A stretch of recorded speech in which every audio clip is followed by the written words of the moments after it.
think I have the correct PowerPoint as well, not the penultimate one. So let's just dive in. First off, before I forget, for this, at the end of this lecture, I put this card at the beginning to remind me.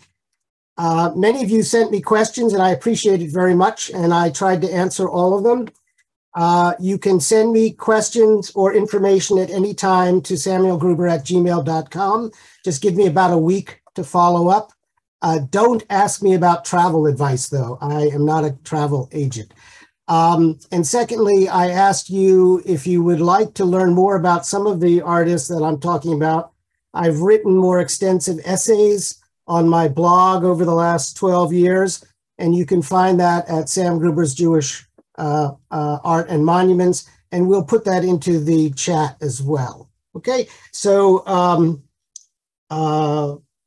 we can continue this discussion, even after today.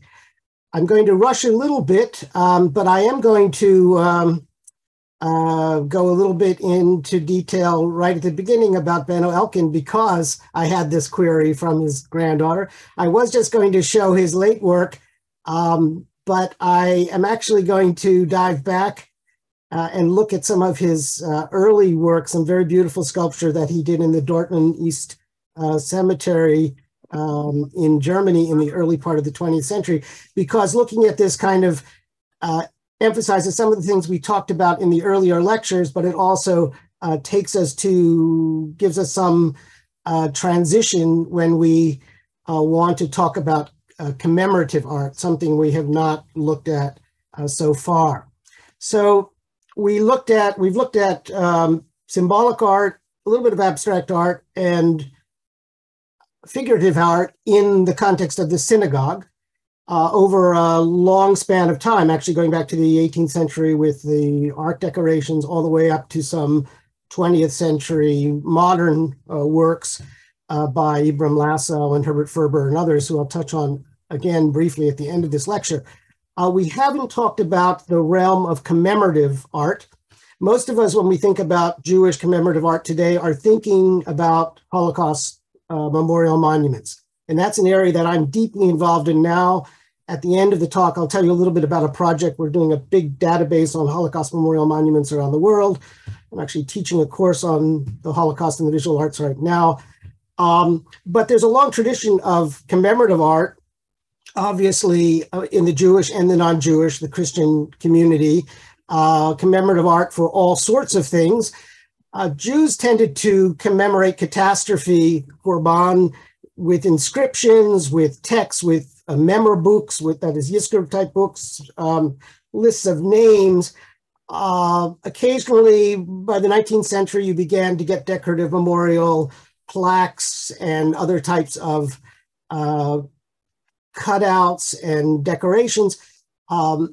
We also have memorial lamps in synagogues, hanging lamps in North Africa, in the Eastern Mediterranean, in Greece, and then beginning in America, especially because of immigrants who didn't have the synagogue to go to, that didn't have the grave to go to of their ancestors, we began getting memorial stones, and then later in the 1920s, bronze plaques in synagogues that we're all familiar with, where we have the little light bulb, these little memorial plaques on these bigger memorial boards.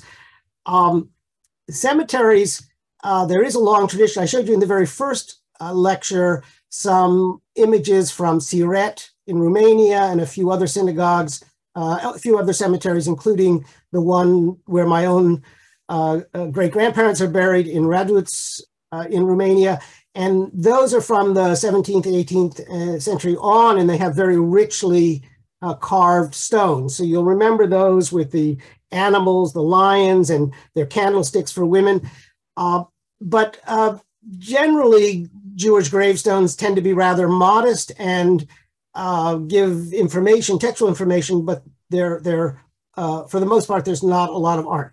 There is in a few cemeteries like Ouderkerk in Holland, and some of these Eastern European cemeteries, but for the most part, the art is minimal. Not so, of course, in other in Christian cemeteries. where you begin to get rich tombs for important people all the way back to the Renaissance. But by the 19th century, industrialists and professors, doctors, lawyers, and rich families, they begin making large tombs and decorating them with all kinds of sculpture. You know that from America if you've been to some of the big 19th century rural landscapes that are in every major city in the country. Jews actually did move in this direction eventually with the big tombs, but not so much with the sculptural decoration. So what I'm showing you here is an early work by Benno Elkin, who you've heard about, who a German Jewish sculptor born in the 1870s, who did not go to Palestine early, like some of those other sculptors we talked about, Boris Schatz and a few others. But he stayed in Germany and he developed quite a career until the rise of the Nazis. And his early career, well, he did a few Jewish works, was for everybody. And he created a lot of remarkable funerary art in the cemetery, one of the most beautiful cemeteries in Dortmund, where he lived. And a lot of these still survive. About a dozen of these tombs still survive, and some of them still have the original sculpture.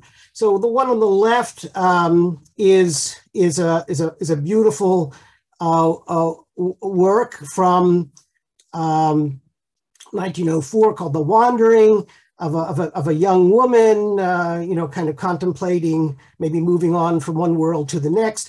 And I just want to compare it with just almost a random photo, but this is one of the few, I won't say figurative, but less than austere tombs from the great cemetery in Warsaw, more or less the same time. And you see, it just has giant wings. It's a sort of an obelisk with wings. There's no human figure at all. In the Warsaw Cemetery, there are a few that have kind of cherubim, like weeping women or weeping angels draped over tombs, a very common late 19th century romantic pose, picked up and kind of elongated and aestheticized by the Art Nouveau movement. There are a few of those I just couldn't find in my collection. I know I have slides of them, but I couldn't find them. But for the most part, you don't have that much figurative work in Jewish cemeteries then and even now. But in Christian cemeteries, you have Jewish artists like Benno Elkin who are perfectly happy to make figurative art, quite beautiful figurative art for non-Jewish clients. This one's called the Death Walk, and you see it's very Greek. It looks like a Greek stele, sort of shallow relief, very muscular, wonderful figures with dramatic poses, almost Egyptian postures. The figure, though, that I want to draw your attention to is this one whose head is back and the hand is over his face. He's clearly the deceased and he's being marched to the hereafter. This kind of figure of grief became very popular, very common after World War I for commemorating the dead. World War I was the first war where not all monuments after the fact were celebratory. Many of them were meditative, and they're quite emotionally impactful. Very strong sense of grief and loss and waste. And it's usually these fine young men in not in heroic postures. Sometimes you see them heroic, charging into battle, but more often they are in repose or even in death, like Christ figures draped out on the ground or on, a stone, or in this case, this is not a war monument, but it's similar of being, of unredeemable waste and loss. This imagery here, I was delighted, and I only found these because of this query from that came in the form of a question about Elkin, because I didn't know these early works. I'm delighted to find these because this pushes back kind of Jewish expression of this type of loss further than I knew. So we know in the 1920s and 30s, there are artists who are responding this way to catastrophe, to pogroms, to World War I. But this is 1910, so it's a little earlier. It's a personal loss, but it can be expanded to stand in for a greater collective loss as well. These are two other works, more or less contemporary, 1908, 1905. And it's interesting that Elkin uses Persephone in this figure on the left. Persephone, of course, was the daughter of Demeter, and she became the goddess of the underworld because she ate some pomegranate seeds and then went and had to go down and marry Hades. But she was there 6 months of the year, but came as a fertility goddess and a symbol of rebirth in the spring to spend the fruitful months on the earth. So it's this idea that even in death there can be some kind of rebirth or resurrection. The Persephone, this figure, a very different Persephone figure, was sculpted by Ivan Mestrovich, and I think I might have shown it in the first lecture, I'm not sure, where you have a nude figure with her hands raised in a kind of expression of grief. And that was done in 1945, right after the destruction of World War II and the Holocaust. So it was a very different type of Persephone, different type of setting.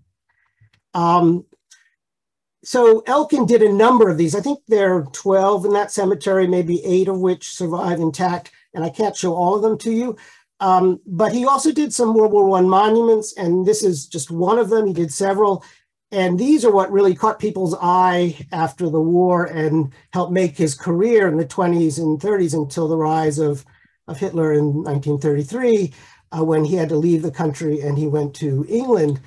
So this monument, the slides are different. This is a marble statue. One seems to be cleaned and polished. The light is a little bit different, but it's this crouched figure in grief, a semi-nude woman representing loss. This type of representation of the grieving woman as an allegory, or as a mother who's lost her sons in the war. This is the type of imagery actually that gets picked up by the first sculptors who are trying to humanize the Holocaust after 1945 and create some kind of language of grief. I'm not going to show some of those images now, but I have written about them. And again, I didn't know this monument, and it's really quite a striking one. And I'm looking forward to going and seeing these of my next trip to Germany.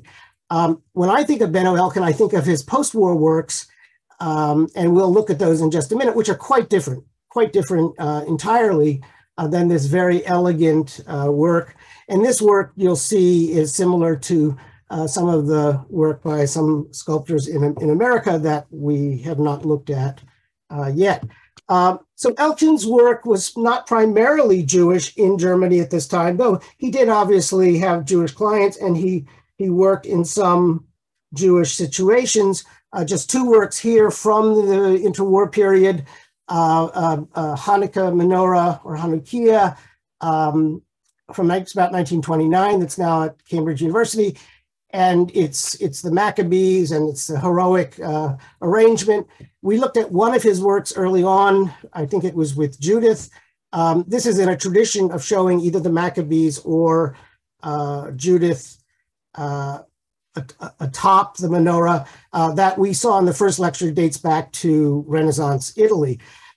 Here also is a very sensitive bronze bust of the chief rabbi of, I think of Dortmund, Hertz, Rabbi Hertz, and this was done in 33, so just as he had to leave Germany. So it's kind of a swan song for the Jewish communities in Germany, because this is the turning point in their existence, in their survival. So Elkin went on to England, and he had a successful career there until his death in 1960. But he's actually best known today, I think, for this giant menorah, which we will see, which was commissioned by English Jews and then people in Parliament and presented to the new state of Israel. Actually, it was presented on the 8th anniversary of independence and installed in a park across from the Knesset, and it's known as the Knesset Menorah. And we'll look at that towards the end of this talk today. A couple Americans that I want to mention, I can't give them their due. They all deserve really lectures of their own, but they're names that you may not know, but these are really terrific artists who were successful in the first part of the 20th century. But except to curators, museums, and scholars, they're generally forgotten today. Many of them went through several phases. They learned carving, they learned modeling, sometimes beginning in settlement houses for recent immigrants. Many of these artists were born in the Pale of Settlement in Eastern Europe, the Russian Empire. Many from Ukraine, one from Moldova, some from Lithuania. Most came as children to America, and so they studied and were Americanized. A few came as young men. Some women came. Louise Nevelson, for instance, came as a child. Some came as young men, young artists who'd already studied abroad, and then they established themselves in America. So one of the most successful in the first half of the 20th century was William Zora, and you might recognize some of his work. And he fell in love with the figure, and this is from the 20s, and his work is not dissimilar from what we just saw in the memorial by Elkin. Elkin was born in Germany, was working in Germany. Zora came to America and trained in America, but this was a taste. This was a standard taste of the time. The figure was still supreme. Abstraction was just beginning to raise its head, so to speak. Well, abstraction, I suppose, didn't have a head. It's raising its parts. But there was a real emphasis on the block or the trunk of the tree, of revealing the figure within the material. And this is derived largely from looking at Michelangelo's slaves and other works. And there was an emphasis on craft, the craft of carving. And this was sort of trying to move away from a Baroque and neoclassical way of making sculpture, where sculptors would model in clay, and then essentially factories for carving would be would turn these clay maquettes, these small models, into large monumental works. Many sculptors who started carving themselves in stone and wood, as they became more and more successful, actually found themselves turning to this older system to meet the commissions that they were successful in gaining. But the idea of the artist's hand having real merit and the hand on the wood, the hand on the stone as an important element was championed. And this ties in with all sorts of other contemporary movements, the arts and crafts movement about the integrity of work and material, even the early modernist movement, coming out of Louis Sullivan in America and others, talking about the honesty of materials and the form following the function, so that there's a kind of a natural progression from material to expression. So you can see Zora, he was a marvelous carver, sculptor, and he loved the figure, but he went through several phases. Here you see his sort of nude phase, and you still see a lot of these around public parks. And he was just one of dozens of sculptors at the time who were studying in new American art academies and then making these works. But he also did some more expressive work. And he was one of the first American sculptors to kind of include Cubism or new European forms of Expressionism into his sculpture. And probably that's his greatest legacy today. I don't think it's the greatest amount of his work. Much of the largest amount of his work was more traditional, as we've seen, but the works that he did some from the 30s through the rest of his life, which are more experimental in form and expression and less literal in their depiction of the body and of the face, have had the greatest influence. And these are two heads of Moses, because he did a whole series of these over the years. And one of them is in the Smithsonian, the one on the left, and then the one on the right I photographed at a synagogue in Connecticut a few years ago, where it's in the lobby. They vary. It's clearly he was working in different ways. Now, most of these were modeled in clay and then cast in bronze. And then there's several models that were never cast at all, which are, I think, at the Smithsonian, where the Zora sculptures and papers were donated. Another sculptor with a similar background is Max Kalish. Like Zora, he emigrated. Zora, I believe, was from Lithuania, and Kalish was from today what's in Belarus. They both emigrated about the same time in the 1890s as children to Cleveland.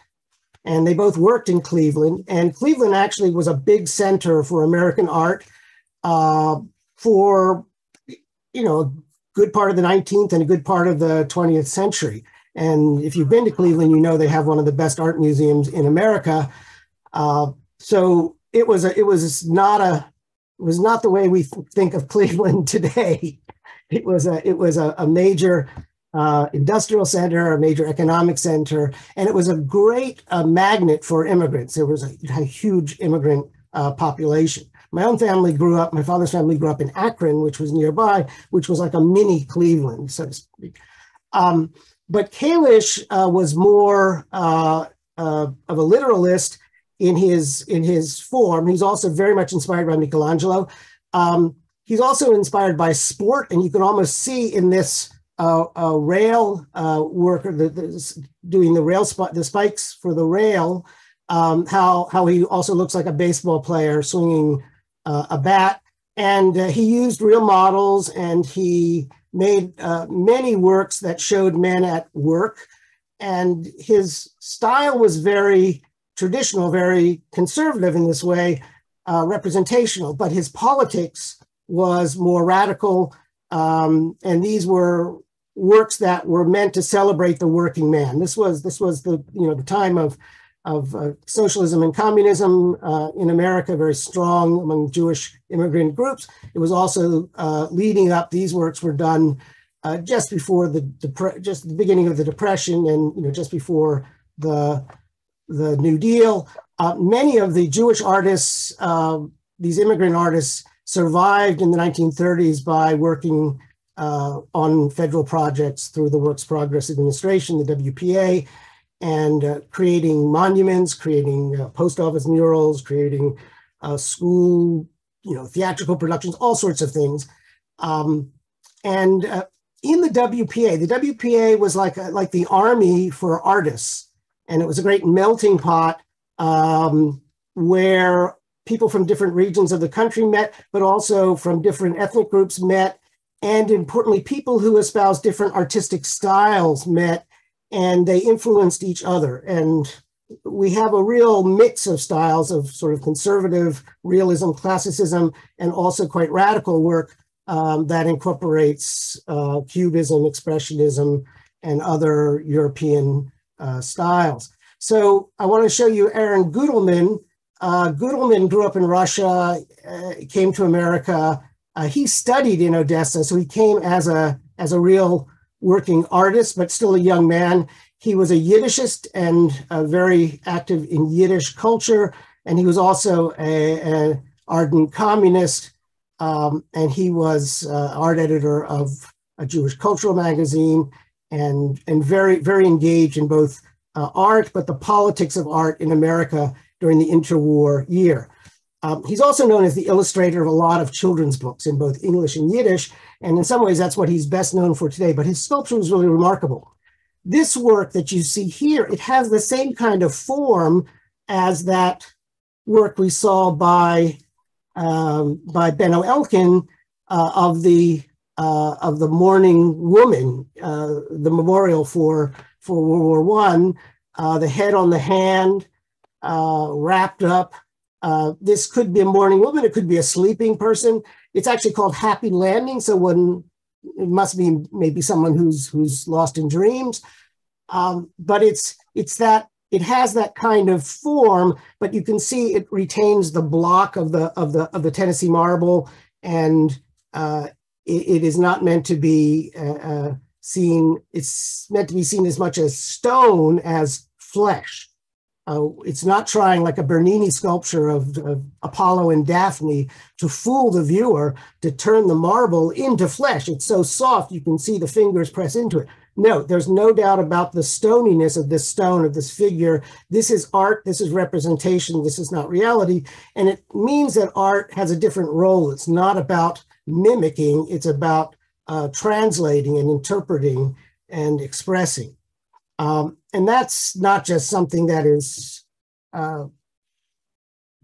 was popular, was the norm for Jewish artists at this time. It was this was a tenet of modernism, and actually it goes back to probably Rodin in the late 19th century, early 20th century, where the art, they're photographs now. We don't need to, so art can do something different.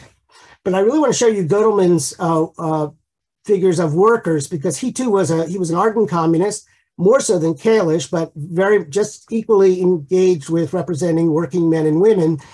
But he used the Cubist style to do this, which was not unique in America, but I think he's one of the best at mastering the style for the purposes that he had. And this is the drillers, and this is a wheelbarrow pusher. This one I love, the bolt catcher. You look at it first, you think, is this a football player sort of catching a low pass? No, this is a working man. And I went online and looked at pictures of workers on skyscrapers and in other buildings. And they worked in teams, and they tossed up these hot bolts from a forge. There was the slinger and the bucker. I took a quote here from someone who remembered the process and described it. And then they caught it in a can, and then they put it into the I-beam, and they riveted it in place. And this is how, 1930s America expanded. That's how the skyscrapers of Chicago and New York and other cities were built. But wonderfully expressive form, very abbreviated form, and it's we wouldn't call this abstraction, but it's expressive. It's in its representation of the human form. Very different, almost contemporary. A little bit later is the work of Leo Friedlander. Probably you've never heard of Leo Friedlander. Most people haven't.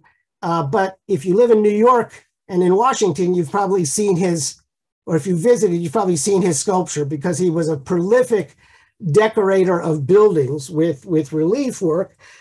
And, I'm going to guess many of you may not like this work, but it is, but this is on the RCA building in Rockefeller Center in New York, and many other reliefs by Friedlander. I have to go back and rephotograph them next time I'm in New York. I found I didn't have that many good photos. But he was prolific. He was very popular, and he also did monumental work. This is on the bridge, one of the bridges in Washington, D.C. These equestrian statues, the arts of war, and then he was commissioned to do the big statues of the Four Freedoms at the World's Fair in 1939, 1940. So he was, well known, preeminent in his field. But after the World War II and the rise of abstraction and modernism, his style, this very hyper realist and expressive. I mean, people think of it more even as a kind of Soviet social realism than it's sort of a Native American art. But these were all Jews. There were a lot of Jews in the art world before abstract expressionism, before Barnett Newman and Rothko and Adolf Gottlieb and George Siegel and all these others, Joel Shapiro. There were a lot of Jews already active, a huge number of Jews in the art world in the 1920s and 30s, not just in New York. Very important to note, not just in New York, but in cities across America. I'm just going to show you a few others. If you go to museums and look, you'll begin to see them. And sometimes the works are not on view. If you go to Jewish museums like the Skirbel or the Jewish Museum in New York doesn't have any of these things on view, but a few Jewish museums, you'll see works by some of these people. The works themselves are not Jewish in content, and the only thing that really ties them to Judaism at all is when they have social content, and you can say, well, perhaps socialism, perhaps social justice issues relates to Jewish ethical values. That's what we say today. At the time, these artists probably said, I'm not a Jewish artist, I'm an American artist, or I'm a socialist artist. But in retrospect, we see that it's more than a coincidence that so many of these artists were Jewish. So many of the artists who were making art with social content were Jewish. So there's something at play there. It wasn't just in America. There are artists like we saw Benno Elkin in Germany. Another artist at that time is Hannah Orloff. Orloff was born in Ukraine, went to Palestine in 1905. So in a sense, she was in that first wave of Zionist artists, though she left Palestine and went to Paris. And really, she's more associated with the Paris School of Jewish artists who really filled the city. And there were just hundreds and hundreds of Jewish artists who migrated to Paris and between World War I and their forced exile or their imprisonment and deportation, sometimes deaths after the Nazi invasion in 1941. So here are a couple works, one very Jewish because it's the poet writer Bialik, and this was done in 26. And then we have a ballet, a dancer. It could be, a slightly more modern version of a Degas bronze. And these are done in a very smooth, almost slick style. People call Orloff an Art Deco sculptor, and she certainly, has that kind of sheen, that kind of very modern, almost machine-made aesthetic.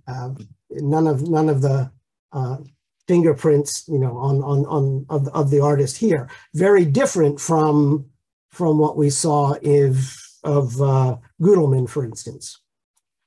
Another artist you should know, I was going to cut out a number of images. I wanted to talk to him more about him last week, but you should just be aware, Chaim Gross, born in Poland, now part of Ukraine. He also studied in Europe as an artist before he came to America in 1921. Gross was a terrific carver. He was also very much impressed by the art of Africa and oceanic, of the Polynesian art. And like many of those people who he knew in Europe, the artists he knew in Europe, and he brought some of that to his art in America. But he also came to America and was very much impressed by American folk art. So we find that in his work as well. Just a few examples of his many works. There is a Chaim Gross Foundation. They have a website. You can see a lot of his work there. And there is a lot of his, most of his work. The work that I love the most is his wood carvings, but he also worked in stone, and then he did bronze. That is, he worked in plaster and cast bronze. And this one here on the right is at Syracuse University. I pass it every day when I go there to teach.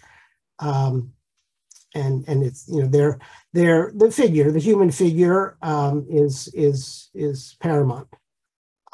There were many other carvers. There's a whole generation of carvers, wood carvers. Gross is very well known, and Leonard Baskin is another. And I think we can put these people together. Baskin loved Jewish themes much more, and he also was a master drawer and printmaker. And you've all seen his work, I'm sure. His message tended to be more universal. But we feel there's a Jewish sensibility underlying a lot of it. But as he got older, many of his works were more explicitly Jewish. Probably his most famous wood piece is this so-called altar that he did late in his career in 1970. Well, not late, but he was about 50 years old when he made it, which is made of carved and laminated wood. And it's the altar and it's the Akedah essentially reduced to some of its essential elements. And it's at the Jewish Museum in New York. And, you know, a marvelous piece. This was done, as were works by George Siegel during the Vietnam War. So this was a period when the sacrifice of Isaac was a very popular theme, representing men, older men sending their younger children off to die. In Israel, too, it was a very strong theme, and it's still a theme today, and somewhat controversial because it's the young who die in all the wars. So we can think of this wood carving tradition. We looked last week at the Russian Mark Antokolsky. We looked at Zora, we looked at Time Gross, we looked at Leonard Baskin, and there are many more. Baskin went on to do more monumental bronze works in the last part of his career because he became more and more famous. So here's a figure of Isaac on the left, and a figure of a Raoul Wallenberg monument from the 90s on the right.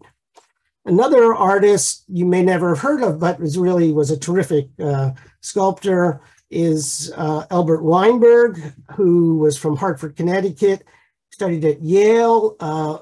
Right out from the get-go, he did this little piece, which you see here, of the chauffeur blower. It's a small wooden piece, but it was celebrated.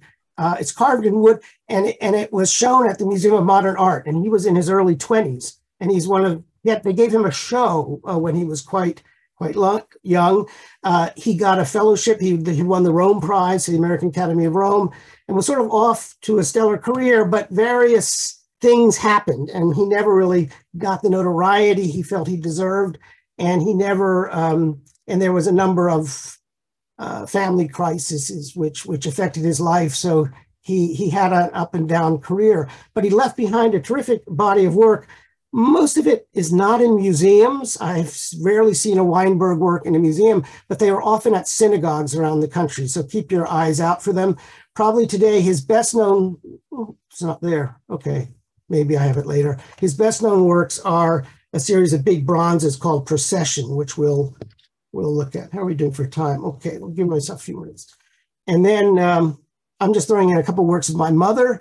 She sort of falls into this. She's less well known, but these are from the 60s, but she was carving from the 40s on.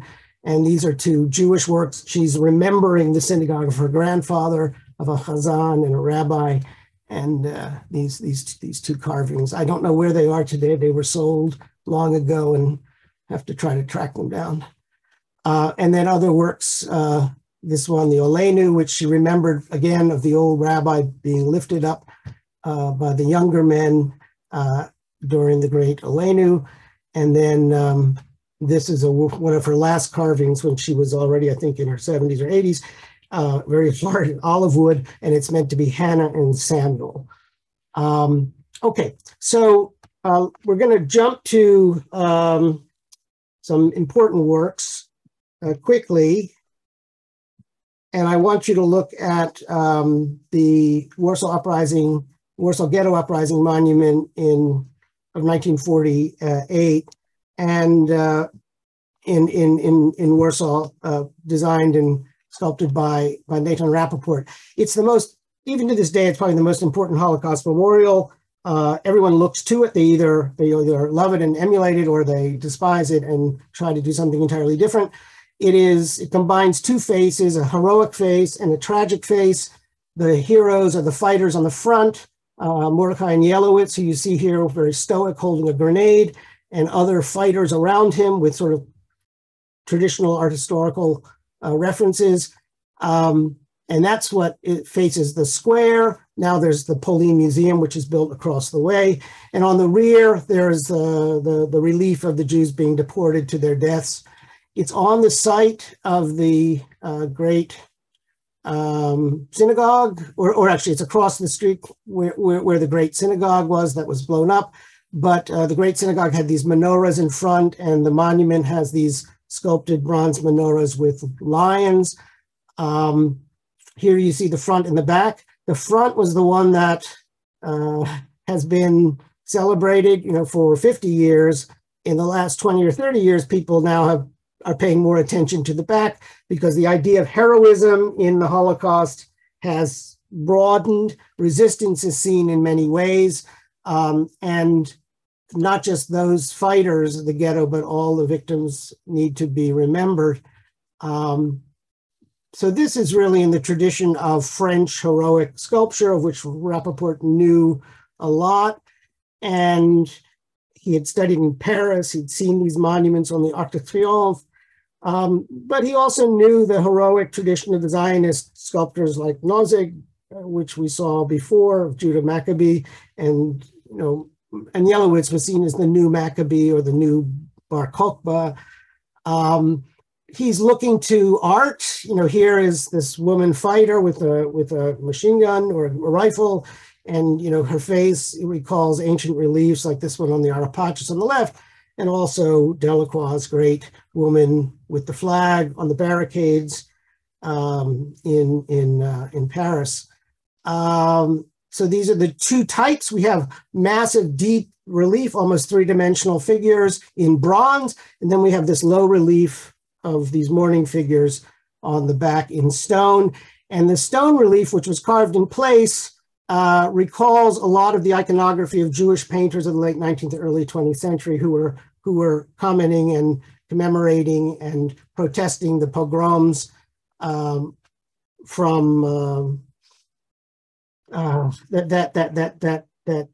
were part of Jewish life and were helped instigate the emigration, refugees, push refugees away to France and England, and especially to America.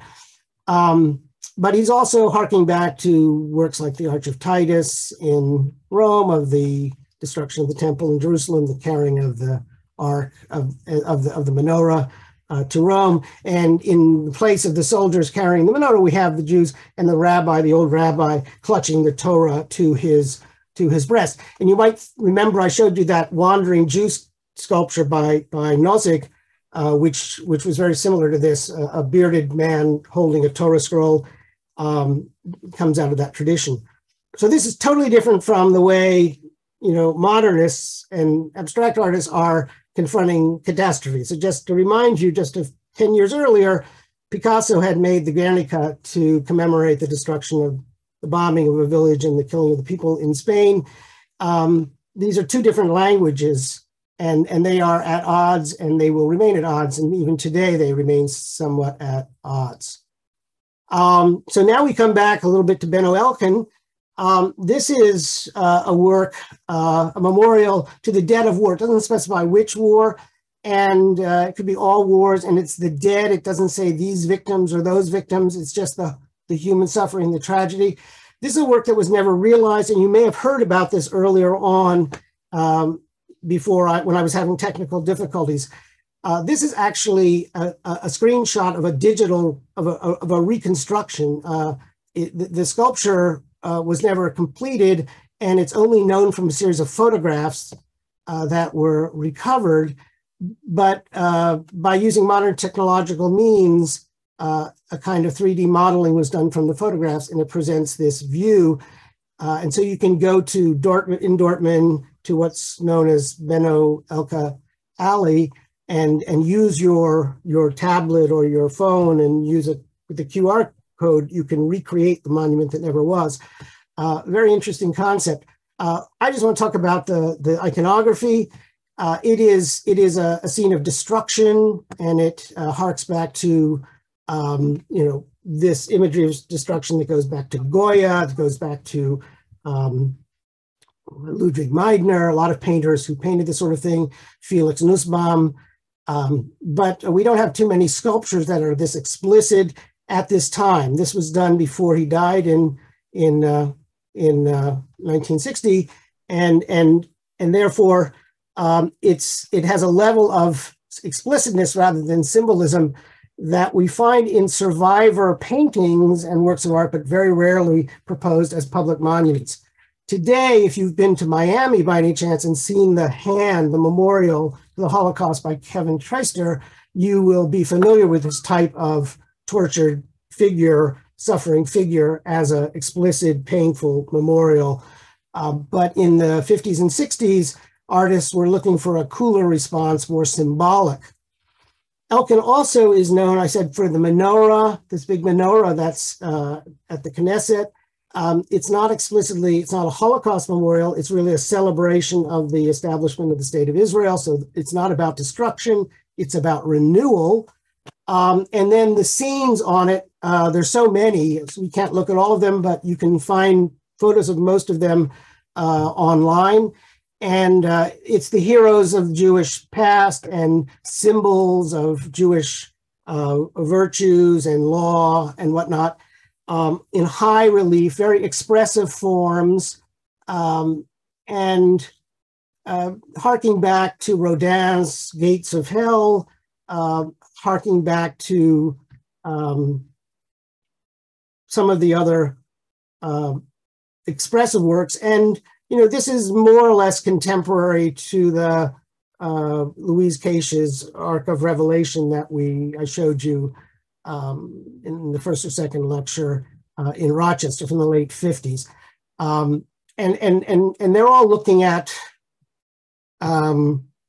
medieval and Renaissance, bronzes and the like.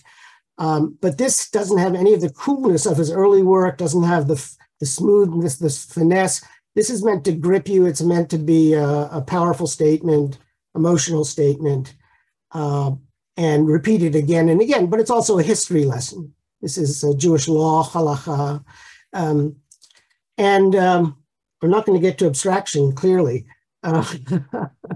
So we'll have to. Still going to take like a few more minutes. Yeah, I'll have to give you a bonus lecture, as I've sometimes done before. But just compare those figures to the nearly contemporary work a little bit later by the American sculptor George Siegel, who is adopting a new type of sculptural technique, actually just wrapping bodies in wet rags filled with plaster, and cutting them open and reconstructing them, leaving them unpainted, white and ghostly, but then setting them into installations. This is the beginning of Jewish installation sculpture. In one case, it's a kosher butcher shop. It's a butcher shop, kosher, it says right there, if there's any doubt about it. And then another with a religious theme. It could be in a modern dance stage, but it's not. It is Jacob and sleeping and the angels going up on the ladder. Siegel does lots of everyday scenes in American life. You can go to Port Authority bus terminal in New York, and right there, there's a big George Siegel sculpture in the middle of the waiting area of a lot of people standing in line waiting for a bus. But he also, in the 70s and 80s, especially moved to a lot of Jewish and religious biblical scenes. This is Abraham's farewell to Ishmael. This is the execution. Again, this is a period with a lot of violence in America. This is 1967, and the war of Vietnam is going on. So this is, I'm not sure whether this refers to an explicit historical execution or just the general violence of our time. Abraham and Isaac certainly, sorry? Dr. Gruber, just allow me to interrupt for a second, because I was just speaking to Ari about this sculpture, because it also belongs to the Tel Aviv Museum of Art, the previous one, the Akedah. Yeah. This is also the Akedah. And we are now renovating this sculpture because, as you see, the only pictures that are survived are in black and white. And the sculpture is in 3 different sections. So we are now in the Tel Aviv Museum going to renovate this beautiful sculpture. And there's a lot to talk about because it's Kadishman, Menashe Kadishman, he's the Israeli artist. He is the man used as Abraham as the model, and that's his son named Adam. And maybe later on, I'll also give a talk about this because it is just a fascinating connection. Well, that's great. And I could move my camera for a second. We're just talking about people used as models.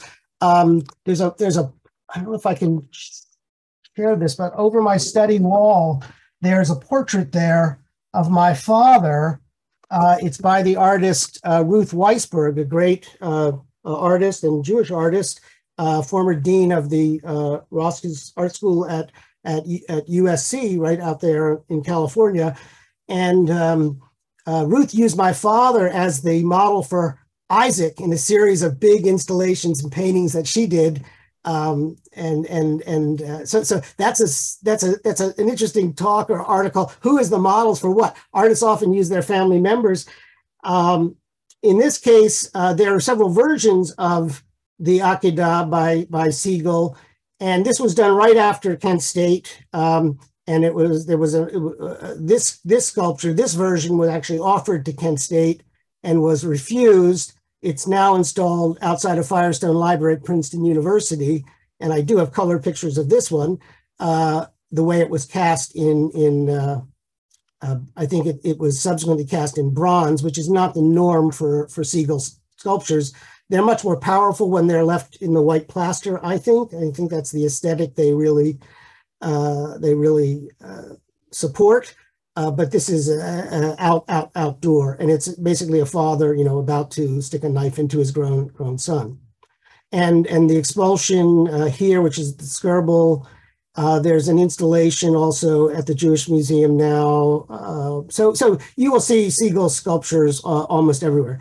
So, gosh, I'm so sorry I'm not going to do abstraction. I know some of you are probably waiting for it.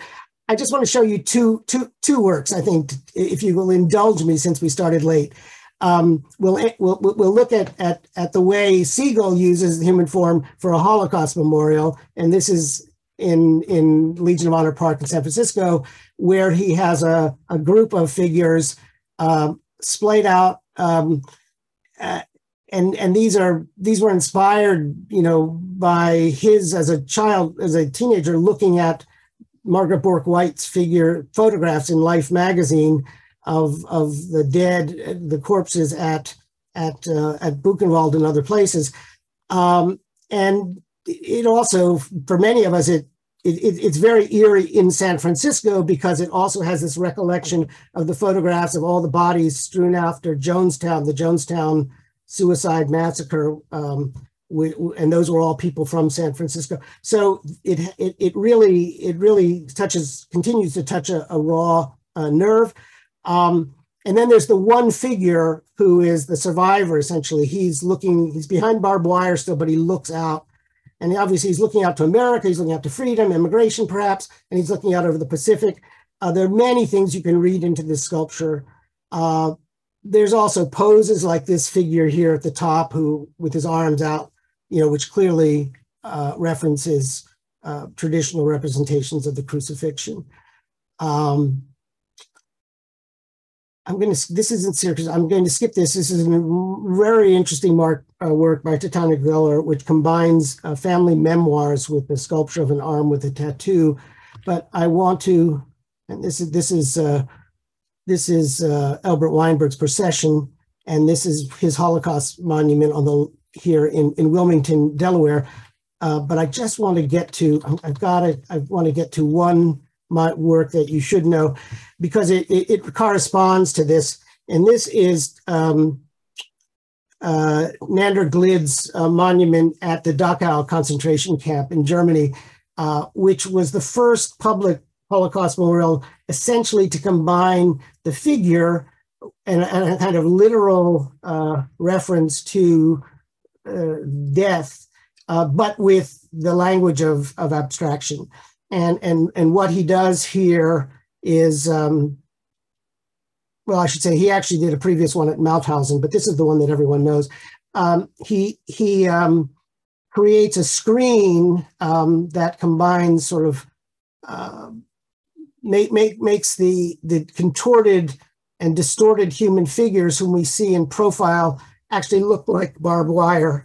And it combines, several elements of what things that have now become iconic elements of Holocaust representation. And you can see the faces here, and the hands look like the spikes on the barbed wire. It's from a formal point of view, it's astounding, but even it remains emotionally very, very powerful. I was there not too many years ago. And of course, he is also referencing photos, but more gruesome ones. And I don't want to dwell on that photo. I think it's somewhat pornographic in a sense about pain and suffering, but you have to know it, because this photograph and others circulated widely just after the war and influenced the many artists. Glid went on to make many other memorials. This is one I saw this summer when I was documenting Holocaust memorials in Greece. This is in Thessaloniki, and it's the last one that he created, and actually it was finished by his sons. And it's a remarkable, they call it the menorah in flames, but that really doesn't do it justice, because actually it is a tangle of a tree of life and distorted figures and a menorah and flames, all linked together. So I think we're going to end with that. But I'll be back. I'm sure we'll talk about some other things at another times, and I'll take a few questions if Ari will allow me the time. I know we're running very late because of the delay, my technical delay at the beginning. So I'm going to stop sharing, and we can. Okay, so there were a few questions previously. Some of them were a bit more specific about specific works that you were showing. One of them was asking about the work of was it Rabbi Hertz by Bruno. That's by Elkin. That's an early work. Okay, exactly. So they were asking, since he was an Orthodox rabbi, how come he didn't mind to be in a sculpture? And if because it's not idolatry, basically. Jews have sat for portraits for centuries and centuries, and it's interesting. Some of the most revered Orthodox rabbis from all the way, including the Vilna Gaon, who basically allowed himself to be the object of, they were posters, they were prints that people had up in their house, just like the Rebbe, Rabbi Schneerson. There are portraits, pictures everywhere you go. There's nothing in Judaism that prohibits that. The second commandment, as I said in the very first lecture, is usually misunderstood by lay people and many people who want to build a fence around the Torah, not to run the risk of violation, so they create greater restrictions than were ever intended. But clearly, to me, reading the second commandment and to the interpretation of many rabbis over many centuries has been, it's a commandment against making idols. It's about making idols and idolatry, not about making art.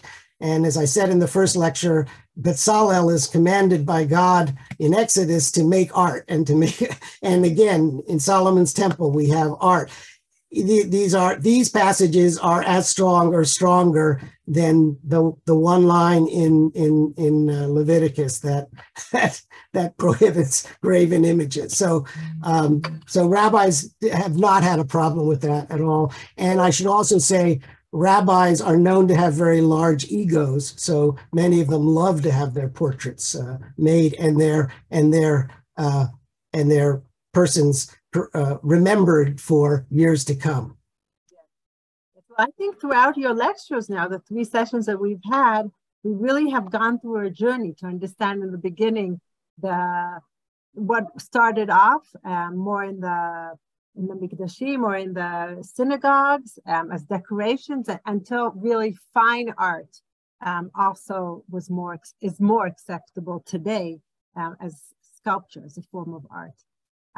So it was very, very interesting. I know that many participants have asked about another session, things that have been missed out, the final works that we were just skimming through, but they were still so, just gave us the appetite for more. So of course, we'll ask Ari to fill us in with a bonus session. So thank you very much. I don't see any other further questions. Do you see some in your chat, Dr. Gruber, that you'd like to respond I see, let's see. Curious about the 1970s. Yes, well, I admit, interesting. Isn't it strange? Is it just a coincidence that the lecture ends in those years when I came to maturity and was a graduate student? Well, only because we only had 3 lectures, because there is obviously there are hundreds of artists who've worked, Jewish artists who've worked since then. There are Christian artists who made work that relates to the Holocaust and other Jewish themes. There's much to be told. There are exhibits all the time. So I basically laid a foundation, I hope, for you the next time you go to a Jewish museum. But there's still much to see, and a lot of great, interesting work. I will say a lot of the work today is less sincere than the work that we've seen. The work that I've shown you really always, the artists really were working from a place of for them, truth and honesty and emotional engagement.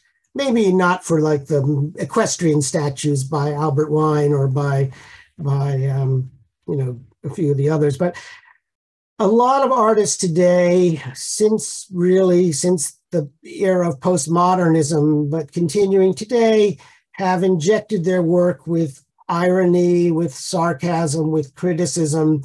And it doesn't mean it's not good work, and it's often intellectually very stimulating, but it's a very different kind of work, and it breaks with centuries of art tradition.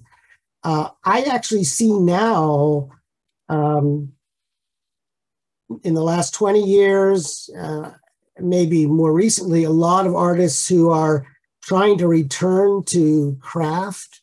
And this is true for Jews and non-Jews in all art, but we see it in art. Many of them don't have the skills. It's terrible to say, but art students, many of them, a whole generation of art students, did not learn many basic skills of craft. And so concept they're very great on, but they don't have the craft. So they have to learn that through doing, and it's a long process. Whereas a lot of our immigrant artists, they came up really through lithography shops, woodworking. Sometimes they knew the craft more before they even knew the art. But today we flipped it. So it's almost, so in a sense that there is I can make an excuse for the break, but wasn't my intent. Yeah, but I can make an excuse for the break. I'm also just going to remind you that we'll send out later on today or tomorrow morning of the names that Dr. Gruber mentioned and a few links, so you can research as much as you want with further information. So thank you all so much. Hope to see you all again very soon. And thank you, Dr. Gruber. I'm so happy that all of your technical things came to a good solution. It just decided not to want to load the PowerPoint. It was fine because we had a lovely introduction by the granddaughter. Yeah, I'm sorry I missed that, but I hope that will be on the recording. I just want to say what a pleasure it's been doing this. And I think I said this at the very beginning, and I know we want to get off. Doing these 3 lectures was much more of a learning experience for me than doing my synagogue lectures, where it was an editing experience where I had to cut down. But here, as I prepared these lectures, I was exploring really a lot of new things. So much of this is work that I knew, but I kept coming across new wonderful artists, and I said, oh, I can only show 1 slide. I can't show more. And then there are many people who are left out. So you can go and explore them on your own. And I have a blog, and you can have a blog. You can make your own blog and write about some of these people when you discover them. It doesn't have to be so historical. It could be your own experience in encountering art. Okay. So everybody have a good Labor Day and a good high holidays. Shana Tova. And I will see you sometime soon.